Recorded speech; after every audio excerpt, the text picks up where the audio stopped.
కాంగ్రెస్కు లాభం చేకూర్చేది కాదు. బలహీన వర్గాలకు సంబంధించి బహుజనుల కోసం రిజర్వేషన్లను పెంచుదామని దేశంలో ఉండే అన్ని పక్షాలు అక్కడికి వచ్చి మద్దతు ఇచ్చినాయి. మరి బీజేపీ బీఆర్ఎస్ అక్కడికి రాలేదు, మద్దతు పలకలేదు అని అంటే మీరందరూ ఆలోచన చెయ్యండి అని చెప్పి మీకు విజ్ఞప్తి చేస్తున్నాను. నేను ఆరోపణలు చేయదలుచుకోలే, నేను విమర్శించదలుచుకోలే, కానీ సమస్యను పరిష్కరించే శక్తి వాళ్ళ దగ్గరనే ఉంది. ఈరోజు అడ్డుపడుతున్నది కిషన్ రెడ్డి గారు, మోడీ గారు కాదా? ఈరోజు రాష్ట్రపతి దగ్గర చిక్కుకున్న విద్యా ఉద్యోగ అవకాశాలలో 42% రిజర్వేషన్, స్థానిక సంస్థల్లో ఇవ్వాల్సిన 42% రిజర్వేషన్, చంద్రశేఖరరావు గారు తెచ్చిన 50% పరిమితిలోనే రిజర్వేషన్లు ఉండాలని తెచ్చిన ఆర్డినెన్స్ తొలగాలి అని అంటే కిషన్ రెడ్డి, మోడీ గారు రాష్ట్రపతి గారికి చెప్పాలి. అడ్డంపడే మీరు తొండివాదన మొండివాదన చేస్తున్నారు. ఇందులో మీరు బీసీ రిజర్వేషన్లలో ముస్లింలను కలిపినరని. చదువుకున్న వాళ్ళు, కేంద్ర మంత్రులుగా పనిచేస్తున్న వాళ్ళు, ఈ దేశంలో రాజ్యాంగంలోనే ప్రొవిజన్ లేదు, మత ప్రాతిపదికన రిజర్వేషన్లకు తావు లేదు. మత ప్రాతిపదికన ఏ రిజర్వేషన్ ఉన్నా 2 నిమిషాలలో సుప్రీంకోర్టు కొట్టేస్తుంది.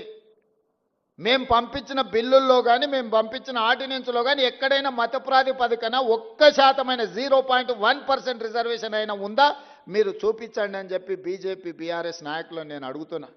ఎందుకు అబద్ధాలతోని బలహీన వర్గాలను అడ్డుకుంటున్నారు, బహుజనులకు అన్యాయం చేస్తున్నారని నేను వేదిక మీద నుంచి అడగదలుచుకున్నా.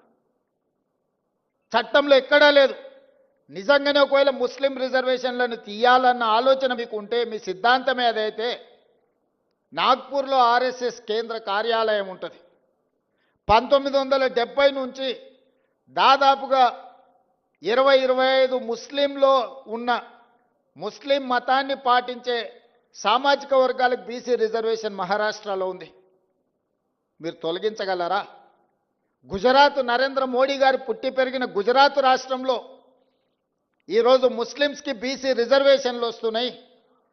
నరేంద్ర మోడీ గారు గుజరాత్లో తొలగించగలరా? ఈరోజు ఉత్తరప్రదేశ్లో బీసీ రిజర్వేషన్లలో ముస్లింలకు సంబంధించిన రిజర్వేషన్లు ఉన్నాయి. ఉత్తరప్రదేశ్ నుంచి ప్రధానమంత్రిగా ఉన్న నరేంద్ర మోడీ గారు మీరు ఉత్తరప్రదేశ్లో తొలగించగలరా? దూదేకులు కానీ, నూరు భాష కానీ, ఇతర ముస్లిం వెనుకబడిన వర్గాలు మొదటి నుంచి బీసీలలో రిజర్వేషన్లు ఉన్నాయి. మన దగ్గర కూడా దూదేకులకు రిజర్వేషన్ ఉంది, నూరు భాష ఉంది. అదేవిధంగా బార్బర్ కమ్యూనిటీ, కటింగ్ చేసే వాళ్ళు ముస్లింలలో ఉన్నారు, కుల వృత్తులు, బట్టలు ఉతికే వాళ్ళు ఉన్నారు, దూది నేసే వాళ్ళు ఉన్నారు. వీళ్ళందరికీ కూడా బలహీన వర్గాల కింద రిజర్వేషన్లు ఉన్నాయి. 50-60 సంవత్సరాల నుంచి వాళ్ళకి రిజర్వేషన్లు ఉన్నాయి. ఇవాళ కొత్తగా ఎవరు ఇచ్చింది లేదు. ఈ ముసుగు దొడుక్కొని, ముస్లిం ముసుగు దొడుక్కొని బహుజనులకు అన్యాయం చేయాలి, బహుజనులకు రిజర్వేషన్లు ఇవ్వద్దు అని కొన్ని రాజకీయ పక్షాలు అడ్డుకుంటున్నాయి. ఇవాళ నిజంగానే తెలంగాణ రాష్ట్రంలో మేము ఇస్తే, మేము చేసిన చట్టంలో ఎక్కడైనా ఉంటే చూపించండి. అబద్ధాల ప్రాతిపదికన దెబ్బతీయాలి మా ఆలోచనని, రాహుల్ గాంధీ గారి విధానాన్ని. రాహుల్ గాంధీ గారి మీద కోపం ఉంటే వారి మీద ప్రదర్శించండి. చాలా కేసులు పెట్టారు, ఇంకా 4 కేసులు పెట్టండి. కానీ ఆయన నమ్మిన సిద్ధాంతాన్ని దెబ్బతీయడానికి ప్రయత్నం చేయొద్దు అని చెప్పి కేంద్ర ప్రభుత్వానికి నేను విజ్ఞప్తి చేస్తున్నా. ఆయన సంపూర్ణంగా విశ్వసిస్తున్నాడు, ఈ సమాజంలో సమూలమైన మార్పు రావాలంటే బహుజనులు నిలదొక్కోవాలి, బహుజనులు ఆర్థికంగా, విద్య, ఉద్యోగాలలో ఎదగాలి అనేది రాహుల్ గాంధీ గారి విధానం. ఆ విధానాన్ని అమలు చేయడమే నా బాధ్యత, మా ఉప ముఖ్యమంత్రి బట్టి విక్రమార్క గారి బాధ్యత. రాహుల్ గాంధీ గారు ఏ సూచన చేసినరో 100% అమలు చేయడం మా బాధ్యత. ఇవాళ క్రమంలో వస్తాయి సమస్యలు, మాకు తెలుసు. ఆ సమస్యల్ని పరిష్కరించుకుంటూ ముందుకు వెళ్తాం.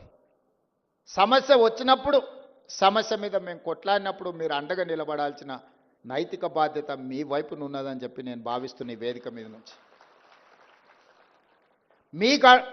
మీకోసమే నిలబడి కొట్లాడినప్పుడు నైతికంగా మీ మద్దతు మాకుంటే మాకింకా ధైర్యం వస్తుంది, దాని అమలు వేగంగా చేయగలము. మీ అందరూ అండగా నిలబడాలి. చివరగా ఇంతకుముందు మిత్రులు పొన్నం ప్రభాకర్ గారు చెప్పారు, ఉస్మానియా యూనివర్సిటీ వైస్ ఛాన్సలర్ వస్తే నేను చెప్పిన, ఇప్పుడు గ్రామాలలో ప్రభుత్వం దగ్గర భూములు లేవు. అసైన్మెంట్ పట్టాల పేరు మీద ఎస్సీలకో ఎస్టీలకో బీసీలకో ఇవ్వడానికి ప్రభుత్వం దగ్గర ఆర్థిక వెసులుబాటు లేదు. కావలసినంతగా కార్పొరేషన్ల నుంచి మీకు సహాయం చేయడానికి ప్రభుత్వానికి ఉన్న చిత్తశుద్ధి ఒక్కటే, మీరు బాగుపడాలి, మీ తలరాతలు మారాలి అని అంటే చదువు ఒక్కటే పరిష్కారం. అందుకే young India integrated residential schools SC ST BC minority పిల్లల్ని ప్రతి నియోజకవర్గంలో 200 కోట్ల రూపాయలతో ఈరోజు డైట్ ఛార్జెస్ కానీ కాస్మెటిక్ ఛార్జెస్ కానీ పెంచి విద్య ఒక్కటే మీ జీవితంలో మార్పు తీసుకొస్తుంది, మీ తలరాతలు మారుస్తుంది. ఇబ్రహీంపట్నం దగ్గర ఉండే మధు యాస్కి గారు ఈరోజు అమెరికాకి వెళ్ళి ఒక గొప్ప న్యాయ కోవిదుడు కాగలిగిండు అంటే చదువుకోవడం వల్ల కాగలిగిండు. బట్టి విక్రమార్క గారు ఉప